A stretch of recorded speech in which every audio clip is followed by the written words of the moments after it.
માતરમાં અત્યારે આપણી પાસે નડિયાદ જિલ્લાના બજરંગ દળ સંયોજક આપણી પાસે ઉપલબ્ધ છે. એમને પણ આ ઘટનામાં શરૂઆતથી લઈને હમણાં સુધી જોડાયેલા હતા અને હિન્દુ પરિવાર સાથે રહીને આખી કાર્યવાહીમાં એમને મદદરૂપ થઈ રહ્યા હતા. તો એમની પાસેથી જાણીશું કે આ જે વિસ્તાર છે એની પરિસ્થિતિ શું છે અને આ પર્ટિક્યુલર કેસ જે બન્યો છે એમાં આગળ શું થવાની શક્યતા છે. તમારું નામ શું છે, શું જવાબદારી છે? રોનકસિંહ પરમાર, બજરંગ દળ જિલ્લા સંયોજક. આ ટોટલી પ્રી પ્લાનિંગથી થયું છે. એક નાની અમથી એવી બાબતમાં આ લોકો પ્રી પ્લાન કરીને આવ્યા કે આ લોકોને અહીંયા મારવા છે અને એવું કહેવાય ને કે અટેમ્પ ટુ મર્ડર આ લોકોને એવો કોશિશ રહ્યો છે. અહીંયા બાજુમાં તળાવ છે, ત્યાં એ લોકો બેસે છે, નશા કરે છે, દારૂ ગાંજો આવી પ્રવૃત્તિઓ ચાલે છે.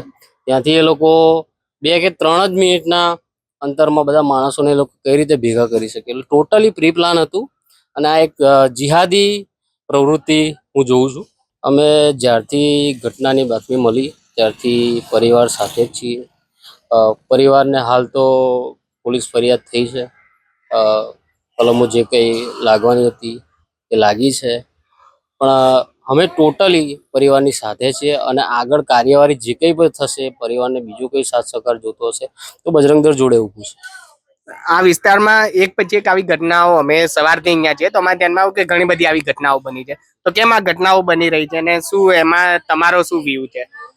આ હમણાં એવું કહેવાય કે ગરમાળા ગામની અંદર છેલ્લા 1-2 ગામ માતર તાલુકાની અંદર પણ અવારનવાર આ ઘટના બનતી રહેતી છે.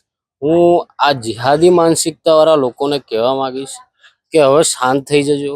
હવે તમારા પાણી મપાઈ ગયા છે, હવે ઓછા થઈ જજો, ધીમા થઈ જજો. એ તો કાયદો તો સરકારનો કાયદો તમારો હિસાબ તો કરશે, પણ એની પહેલાં બજરંગ દળ તમારો હિસાબ કરી દેશે.